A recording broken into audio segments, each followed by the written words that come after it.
जीत का जश्न लगभग दुगना हो चुका है। धनतेरस मनाई जा रही है, दिवाली करीब है और सर ये जो जीत हुई है इसकी उम्मीद, हालांकि मेहनत तो आपने जो की थी, आप रिजल्ट पे ध्यान नहीं देते हैं, लेकिन इस तरह से मिलेगा कि जोबट जैसी जगह जहां आदिवासी है, कांग्रेस आदिवासी मुद्दे पर हावी रही और एक तरफा जीत हासिल हुई है।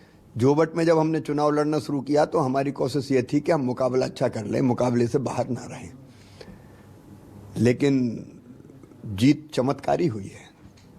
90% से ज़्यादा हमारे ट्राइबल आदिवासी भाई बहन वहाँ निवास करते हैं और पिछले विधानसभा के चुनाव उस पूरे बेल्ट में बुरी तरह हारे थे। यहाँ तक कि लोकसभा के चुनाव में भी 18,000 वोटों से हम जोबट विधानसभा हारे थे।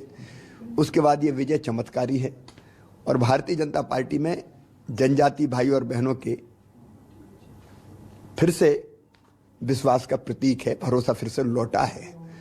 पृथ्वीपुर में भी लोग कह रहे थे काय को व्यर्थ मेहनत करती है, तो कांग्रेस की परंपरागत सीट है, सहानुभूति लहर चल रही है, भारतीय जनता पार्टी क्या लड़ेगी वहाँ। लेकिन हम कोशिश वहाँ भी ये कर रहे थे कि मुकाबला कैसे तगड़ा हो, हम इतने वोट से जीत जाएंगे सचमुच में हमने भी नहीं सोचा था। और बसपा की अनुपस्थिति में, बसपा पिछली बार 31,000 वोट ले गई थी, बसपा नहीं लड़ती तो वो वोट अक्सर कांग्रेस को ही जाता है, लेकिन बावजूद इसके गरीबों के विश्वास में भारतीय जनता पार्टी को वहाँ शानदार जीत दिलाई। ये दोनों विजय चमत्कारी है। और अगर आप पृथ्वीपुर देखेंगे तो पिछले 2018 के चुनाव में तो हमको 12,000 वोट मिले थे, शायद जमानत भी नहीं बच पाई थी। ऐसी स्थिति के बाद जीत जाना चमत्कार है। सर किस क्रेडिट किसको देंगे? आपने भी हालांकि रणनीतियां बदली। प्रधानमंत्री जी के प्रति प्रेम, स्नेह और श्रद्धा, कार्यकर्ताओं का अनथक परिश्रम, भारतीय जनता पार्टी की प्रदेश की सरकार के काम। और लोग तो कह रहे हैं कि ये मामा की जीत हुई है। बीजेपी में जब कार्यकर्ताओं को उत्साह देखते हैं तो क्रेडिट बोलते हैं कि शिवराज मामा की जीत है। ये नहीं, मामा तो सेवक है, लेकिन सब कार्यकर्ताओं की मेहनत की जीत है, जनता के प्रेम और विश्वास की जीत है, विकास की जीत है, जन कल्याणकारी योजनाओं की जीत है और पूरी तरह से समर्पित होकर जनता की सेवा का काम करते रहेंगे। सर इस बार आपने रणनीति बदली थी, आप लोगों के घर रुके, आदिवासी परिवारों में जहां दिन में जाना मुश्किल होता है वहां आपने रात गुजारी, बैंड बजाने वाले कारोबारी के आप घर में आप रुके। इस रणनीति का कुछ फायदा मिला?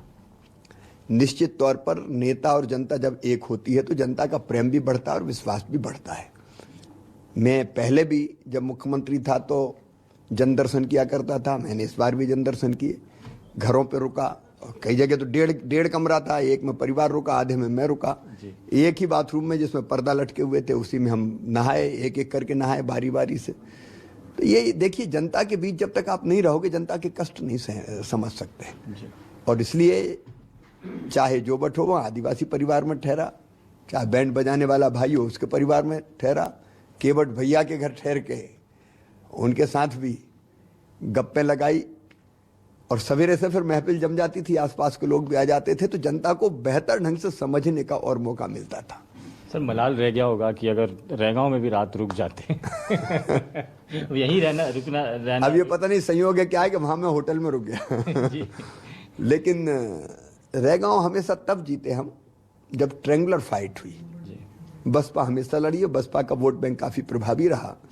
आप देखेंगे पिछले 6 बार के लोकसभा चुनाव में भी अगर आप देखेंगे तो लोकसभा के चुनाव में भी भारतीय जनता पार्टी का प्रदर्शन रैगांव में अच्छा नहीं रहा, विधानसभा में केवल बसपा की उपस्थिति के कारण अच्छा रहता था। तो एक बड़ा कारण वो है, लेकिन बाकी कारणों के भी तह में हम जाएंगे। सर ये भविष्य के लिए कि चुनौती भी मिली, इतना विश्वास कर रहे हैं कि आपको उपचुनाव में ऐतिहासिक जीत दिला दी और इसके बाद ये जो उपचुनाव हुए थे किस्मत से हुए हैं, उसके बाद भी आपको ऐसी जीत की जहां पर कहीं नहीं जीतते थे वहां जीत गए, विपरीत परिस्थितियां तब भी जीत गए। तो ये जो विश्वास जनता का आप जता रहे हैं, बदले में आपके दिमाग में भी कुछ होगा कि अब कुछ करना है। जो कुछ है सब जनता के लिए है, कुछ नई योजना बनी है, फिर मैं अब निकल रहा हूँ, तो जो आवश्यकता होगी वैसी योजनाएं और बनेगी। केवल एक ही जिद, जुनून और जज्बा है, मध्य प्रदेश की जनता का कल्याण हम कैसे करें। जो आत्मनिर्भर मध्य प्रदेश का रोड मैप हमने बनाया जिसमें गरीब कल्याण एक प्रमुख विषय है। गरीब कल्याण, रोटी कपड़ा मकान, पढ़ाई लिखाई, दवाई और रोजगार का इंतजाम कैसे करें, उस पर हम तेजी से आगे बढ़ेंगे। सर एक आखिरी सवाल ये कि पूरी चुनावी सभाओं में निशाना आपको बनाया गया। कमलनाथ जी जहां भी जाते थे आपके खिलाफ में बातें करना, नारियल लेकर घूमना, तरह तरह की तमाम बातें की थी। उनको क्या कहेंगे सर? अब मामा तो नारियल फोड़ेगा, विकास के नारियल फोड़ेगा, जन कल्याणकारी योजनाएं लागू करेगा। कमलनाथ जी से मेरे केवल इतना कहना है कि मामा को गाली देने से कांग्रेस का भला नहीं होगा। जरा नीचे देखें, जमीन पर उतरें और काम करें। मुझे गाली देने से क्या होगा? बहुत बहुत शुक्रिया हमसे बात करने के लिए। मुख्यमंत्री शिवराज सिंह चौहान ने बताया है, क्रेडिट है मोदी सरकार को, राज्य सरकार की योजनाओं को जनता ने अटूट विश्वास जताया है और भविष्य की योजनाएं भी मुख्यमंत्री शिवराज सिंह चौहान ने साझा की हैं। कैमरामैन लवनीत सैनी के साथ संदीप भमरकर, न्यूज़ 24 मध्य प्रदेश छत्तीसगढ़ के लिए।